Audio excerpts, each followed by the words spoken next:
Қайырлы күн, аман есенсіздер ме, қымбатты қазақ елі. Бүгін духовкасыз тапада газдың үстінде дайындалатын торт пісіретін боламын. Алдыменен 3 жұмыртқаны жарып аламыз. Оған татығанша тұз қосамыз. Жарты тостақ қант саламыз. Енді жақсылап қанты әбден ерігенше блендермен араластыратын боламыз.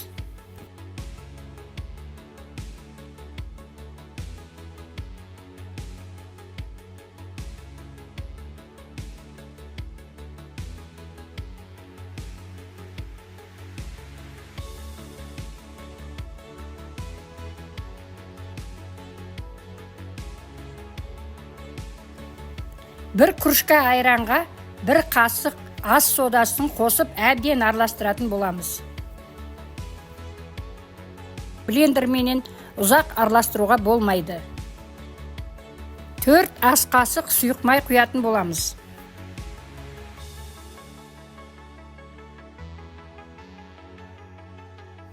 Келесі кезекте 1 кружка ұнды бөліп салатын боламыз. Оның үстіне 4 қасық какао қосып араластырамыз.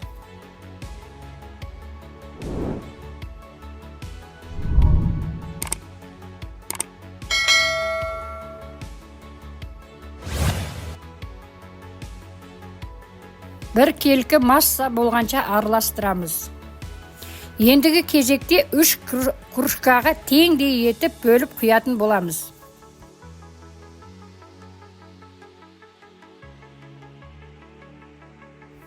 Тапаны өте қатты қыздырмай, аз ғана майлайтын боламыз.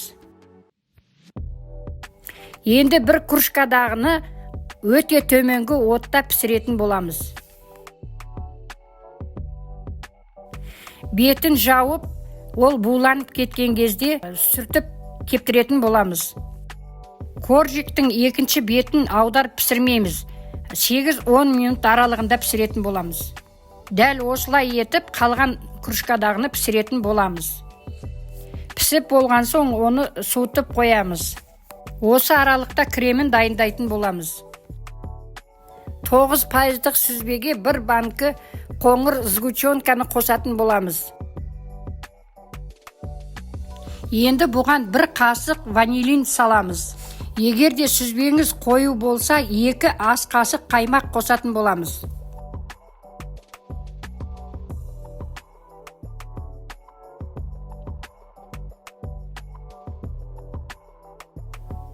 Суып болған коржикті бірдей етіп кесіп алатын боламыз. Келесі кезекте тортымызды жинайтын боламыз. Кремді 2-ге бөліп саламын.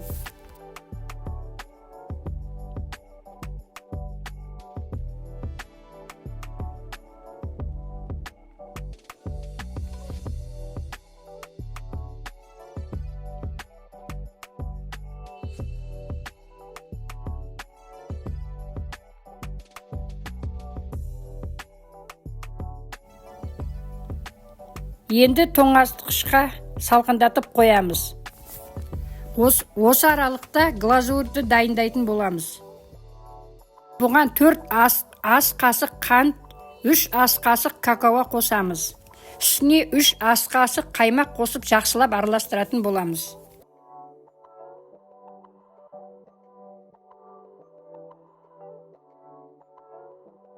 Отқа қойып, баяу отта араластырамыз.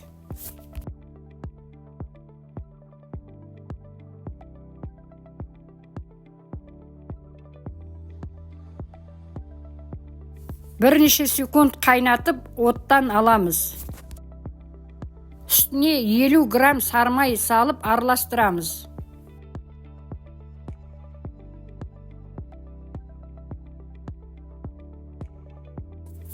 Коржиктің айналасынан түскенді блендерге салып үгітіп аламыз. Енді дайын болған глазурды торттың бетіне жағамыз. Тортты 1 суткаға немесе бірнеше сағатқа тоңазытқышқа қойып қоямыз. Суған тортты формадан алып, жан-жағына глазур жағамыз.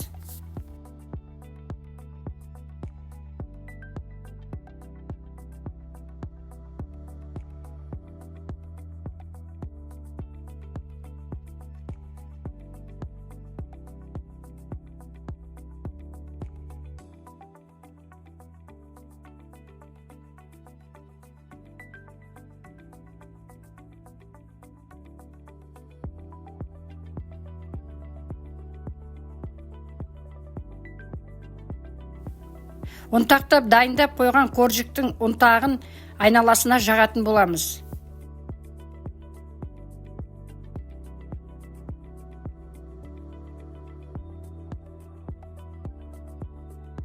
Көрермендер, осымен тортымыз дайын болды. Немерем дәмін татып көріп жатыр.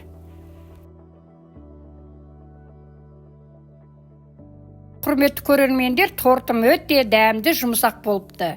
Егер де сіздерге осы торт ұнаса, сіздер де дайындап көріңіздер. Келесі кездескенше аман сау болыңыздар.